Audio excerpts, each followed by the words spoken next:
Appreciate the encouragement. Thank you so much, Dave and Robin, and One Faith Church here for having my wife and I to be able to come out here and join you guys. My wife's giving me some water right now.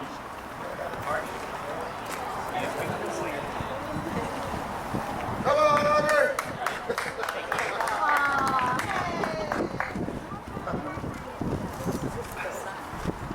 You know, some things never change.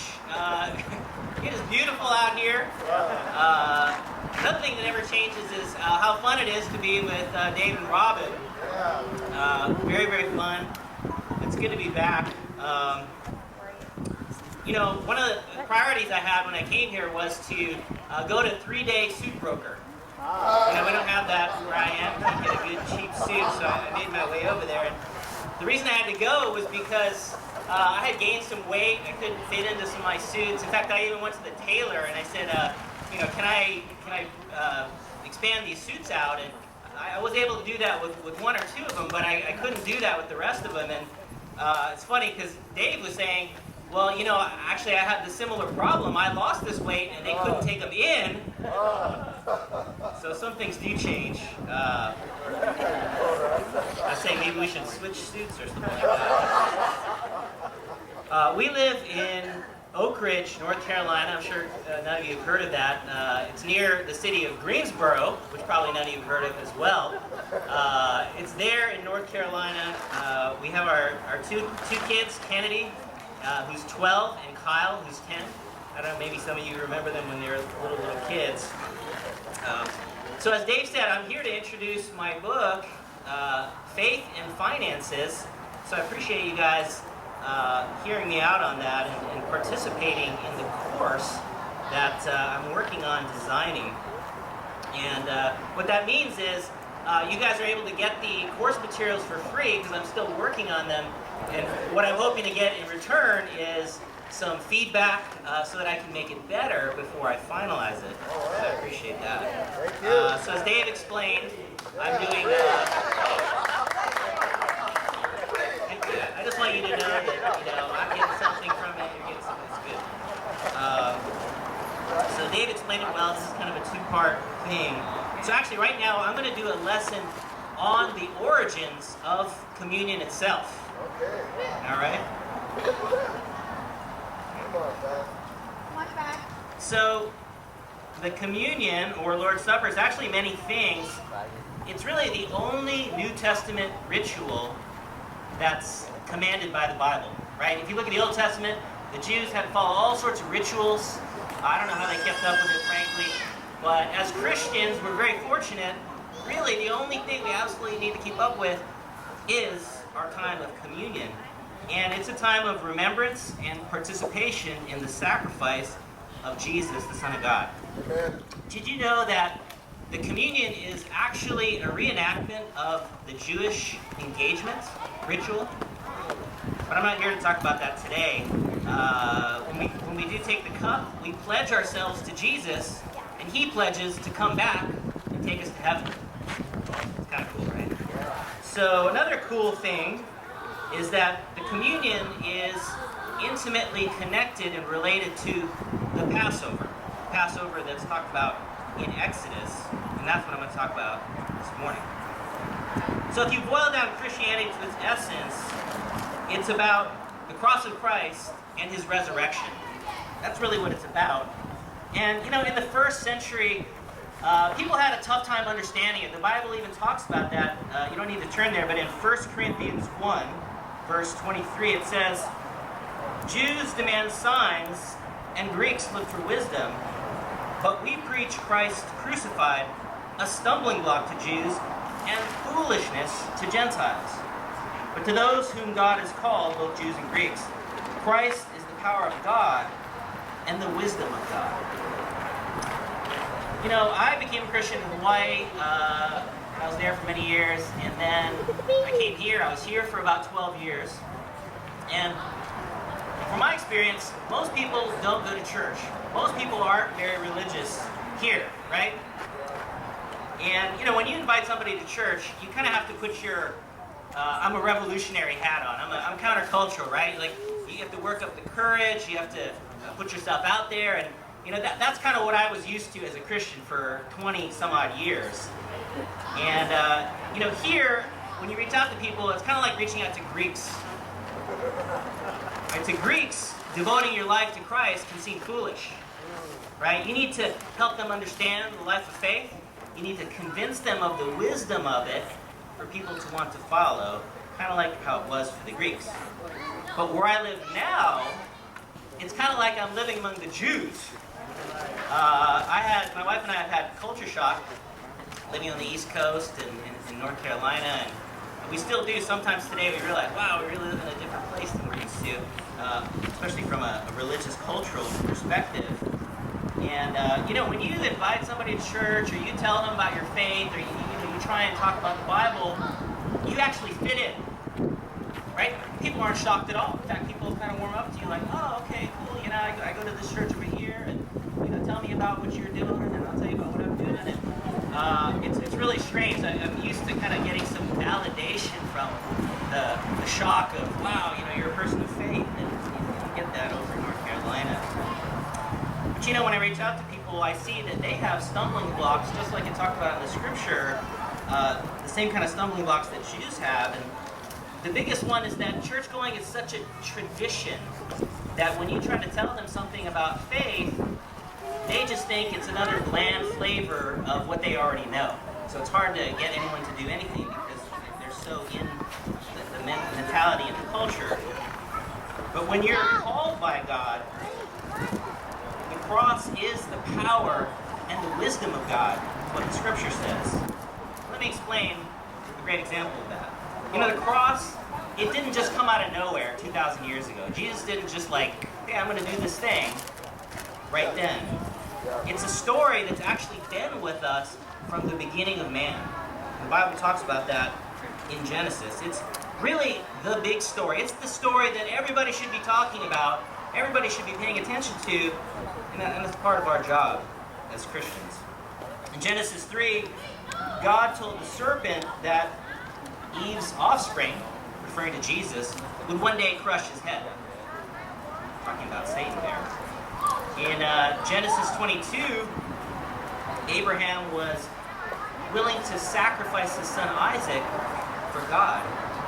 And this actually foreshadowed God actually sacrificing his own son. God was so pleased with Abraham, he says, I'm going to give you the honor of having your descendants be the salvation of all people on earth. Pretty interesting. This story had been set in motion over 1,000 years before Christ. It was foreshadowed, it was prophesied. It's a very interesting plot line.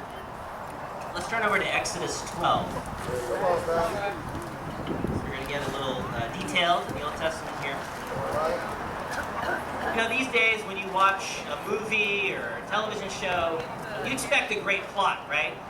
Lots of money is being poured into all this content now, and the shows have to be cool and interesting, and there has to be these twists, and you want to be able to look back at the end of the show. There has to be this aha moment where you go, oh yeah, that's kind of what they were talking about at the beginning of the show. That's so cool, right?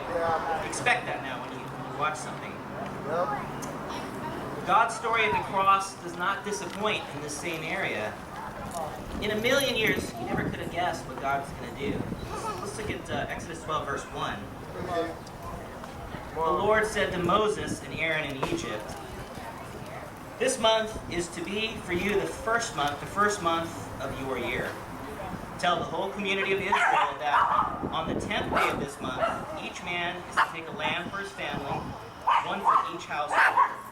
Any households too small for a whole lamb, they must share one with their nearest neighbor, having taken into account the number of people there are. You are to determine the amount of lamb needed in accordance with what each person will eat. The animals you choose must be year-old males without defect, and you may take them from the sheep or the goats. Take care of them until the 14th day of the month, when all the members of the community of Israel must slaughter them at twilight. So it's interesting, there was this selection of the sacrifice that people had to do, and there was this 4-day period where they would, I don't know what they would exactly do, but they would take care of sheep or the goat that they would have before the slaughtering on the 14th day of the month. And you all know the story, but if you don't, I'll summarize it for you. That God commands the people to basically paint the blood of the sacrificed animal over their doorframe.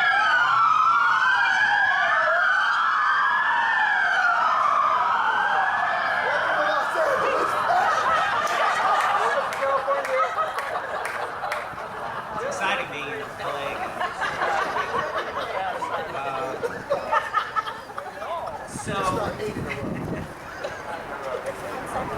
And God also said, hey, not only are you going to do this to save your life, the angel of the Lord is going to pass over you, and you're not going to die, your firstborn's not going to die if you do this, but this is also going to be a holiday. This was the first religious holiday that God had set up. You see, God used the plague of the firstborn to free the Israelites from their slavery. That's what God chose to do. And it's historic. We know it today as the Passover, right? That's what it's called. And as Christians, we don't celebrate the Passover, but we take communion. And I'll explain. It says, here, animal sacrifice, excuse me. That was introduced as a concept for the first time right then and there as well. So that was kind of a new thing for them. And again, that was another foreshadowing of what was to come. And in over 1,000 years of animal sacrifice, not one person was made sinless or eternally forgiven by animal sacrifice. But God did have a plan. Let's take a look at Luke 22. Come on, bro. We're getting to the end of this. Hope it's not too heady. You're great. Come on, Matt. The Israelite people, they were waiting for a Messiah. They were waiting for a king, kind of like a political king, a warlike king, but people had no idea what God was really planning. Luke 22, verse 7, it says, "Then came the day of unleavened bread on which the Passover lamb had to be sacrificed. Jesus sent Peter and John, saying, 'Go and make preparations for us to eat the Passover.' 'Where do you want for us to prepare for it?' they asked. He replied, 'As you enter the city, a man carrying a jar of water will meet you. Follow him to the house that he enters, and say to the owner of the house, "The teacher asks, where is the guest room where I may eat the Passover with my disciples? He'll show you a large room upstairs, all furnished, make preparations there.' They left and found things just as Jesus had told them, so they prepared the Passover. When the hour came, Jesus and his apostles reclined at the table, and he said to them, 'I've eagerly desired to eat this Passover with you before I suffer.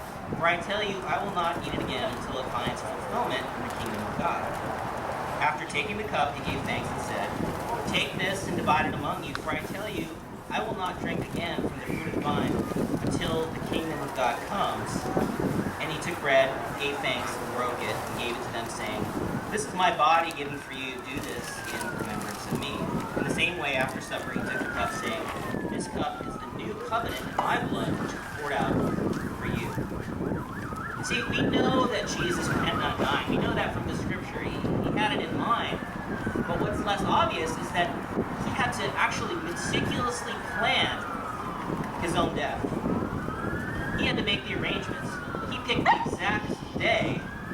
See, Jesus said in John 10:18, "No man takes my life from me. I lay it down by myself." He didn't allow himself to be killed or captured until that night. So I want to make three connections between the communion and the Passover, and I think you'll see how they're linked together. First thing was the timing of his entry into Jerusalem. At the time, the custom was for the Passover lambs to be sacrificed on Monday, right? We read that. That would have been the 10th day of the month. And that actually was the day that Jesus entered Jerusalem on a colt with people shouting, "Hosanna, save!" Right? This was the entry that was prophesied in Zechariah. So just as the people went to select the lamb for the Passover, Jesus was the lamb selected on that very same day that everyone else was selecting their sheep or goat for the Passover. See, God had chosen his lamb, the one that was worthy for sacrifice. All right, so the second connection is the timing of Jesus' death. You have to plan it meticulously. See, Jesus chose the 14th day of Nisan, which is what was talked about in the Exodus scripture, to allow his own death, the day of the Passover. See, you might be a little bit confused, like, wait a minute, he ate the Passover with his disciples, and then he died, so that was a different day. But actually, the way the Jews counted days, the days started at sundown, and it was, so we would, 12 o'clock starts our day, like 6 o'clock p.m. is when their day would start. So actually, Jesus ate the Passover and was sacrificed as the Passover lamb on the same Jewish day. We specifically picked that day. The third connection, last connection I want to point out, is that Jesus was a sacrifice with no defect, just like it talks about in Exodus 12. In fact, we all know he lived a perfect life. But there's more. In Exodus 12:46, God commanded that the animal's bones not be broken for the Passover. That was part of the perfection of the sacrifices that were given.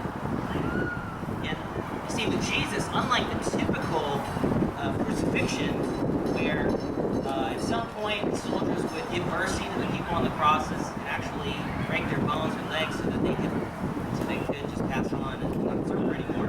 Jesus had actually already died by the time the soldiers came to break the legs of the thieves.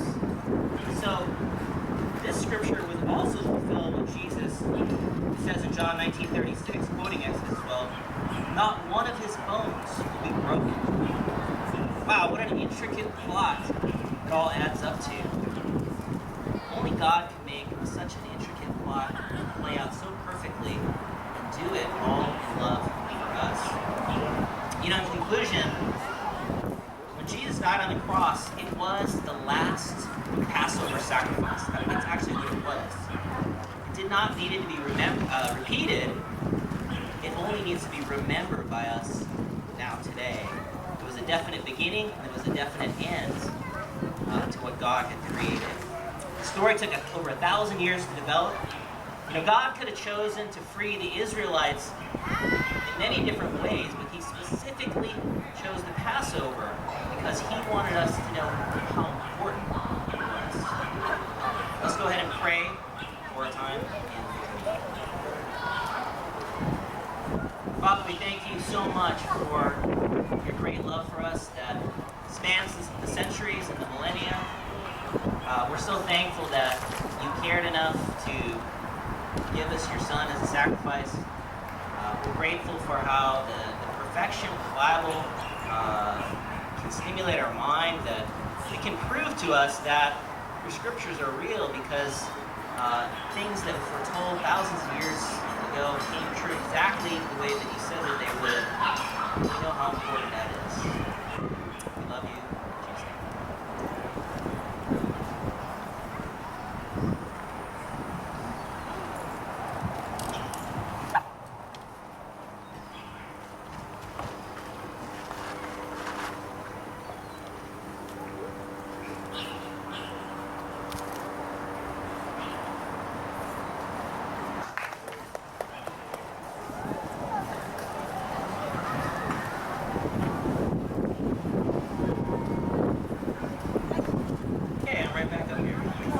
Come on, man. As Dave put it, it's the Blair show. Alright, I'm up here for the longest offering lesson you'll ever hear. I appreciate the flexibility of this group, kind of a different way of doing things. Alright, so if you knew me when I was here, you would know that I'm not really a finances kind of a person. I'm not I wasn't like a money type person. And I don't mean that in a bad way at all. I'm not an accountant or a business major or something like that. In fact, when my wife and I got here from the Bay Area, we had almost $100,000 in debt. And a lot of that happened because right after we got married, We both lost our jobs in Oh, the no. 2000, especially because of the 2001 tech crash Yeah. up in Silicon Valley. Oh, So wow. thanks a lot, Bay Area and tech crash. It was tough time for us. Actually, we really had a lot of faith. We had done a lot of faithful things, acting upon our belief and going out on a limb, serving, and I had a hard time understanding why would God allow this to happen to me, to us, if I'm having faith and doing things for Him and trying to do what was right. You ever think that sometimes something bad happens to you and you go, why did God let that happen? Right? Can you relate to that? Oh yeah, come on. In 2002, after we moved here, I heard Greg Garcia give a financial seminar here. Has anyone heard Greg Garcia speak before? Yeah. Yeah? Yeah? No? You came? Yeah, a few people? All right, you don't want to raise your hand. It's all right. I learned a lot. It was very inspiring for me. I learned a lot of practical things, and I was very inspired, but it wasn't because of all the practicals. It wasn't because of, I want to be rich like Greg Garcia. It was because he used the scriptures, and I saw finances in a completely different light. I'd never been shown or taught these things before. I realized that the area of finances, the Bible covers extensively, just like it covers talking about all sorts of other things. I just had not heard those things before. And I realized how I handled my finances was part of my faith. It's not separate at all. And that actually I realized was holding me back spiritually, that I wasn't handling things well. I had to take ownership of how I handled my life and my finances. Instead of expecting God to bail me out, I realized that God is actually using this hardship to change who I am into who He wants me to be. And it was hard, but over the years I learned to embrace it rather than fight it and resent God for what was happening. And I don't know about you guys, do you ever feel God using these circumstances, maybe your job, things having to do with your finances, to guide and to mold your life? You ever felt that before? Yeah, bro. Think about the major decisions you make in your life. Got a train going by now. All right.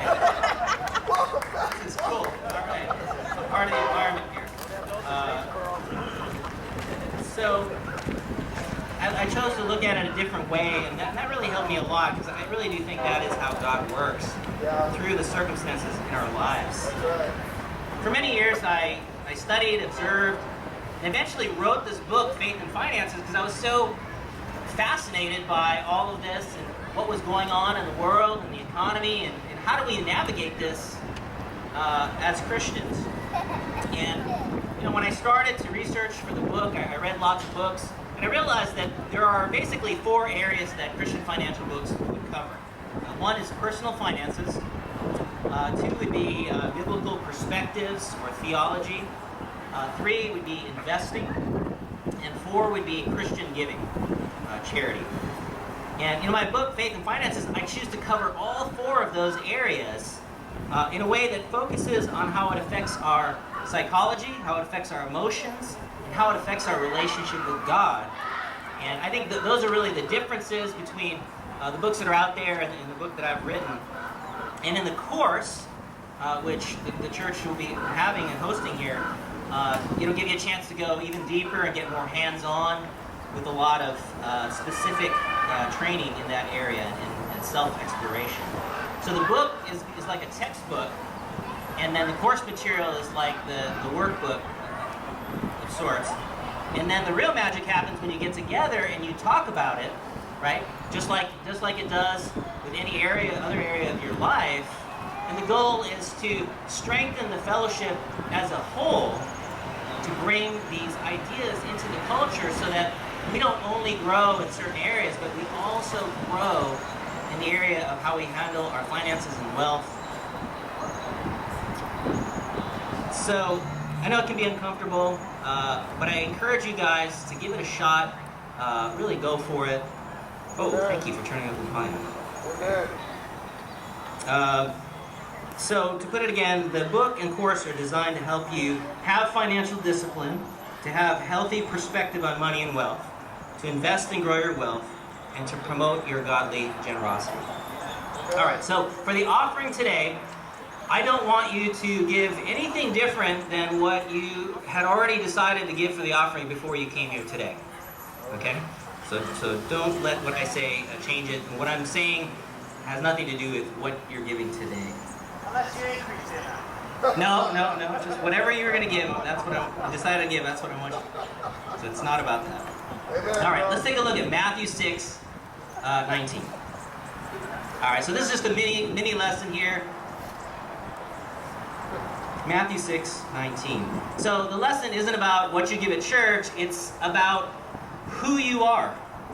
Matthew 6, 19 says, "Do not store up for yourselves treasures on earth where moths and vermin destroy, where thieves break in and steal, but store up for yourselves treasures in heaven where moths and vermin do not destroy, and where thieves do not break in and steal.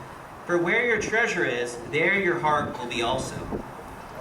The eye is the lamp of the body. If your eyes are healthy, your whole body will be full of light. But if your eyes are unhealthy, your whole body will be full of darkness. If then the light within you is darkness, how great is that darkness?" You know, it's easy for me to look at this passage and just be overwhelmed with it. You know, it's easy to misunderstand, too, to think that what Jesus is saying here is, hey, you need to get dirt poor and follow me around the countryside. But you know, that's not what Jesus was saying here at all. You can read my book. I talk a lot about that. I think that's a fear that can hold us back and kind of shut our mind down if we misunderstand what the scriptures are really saying. But really, Jesus is letting us in here on a little investing secret.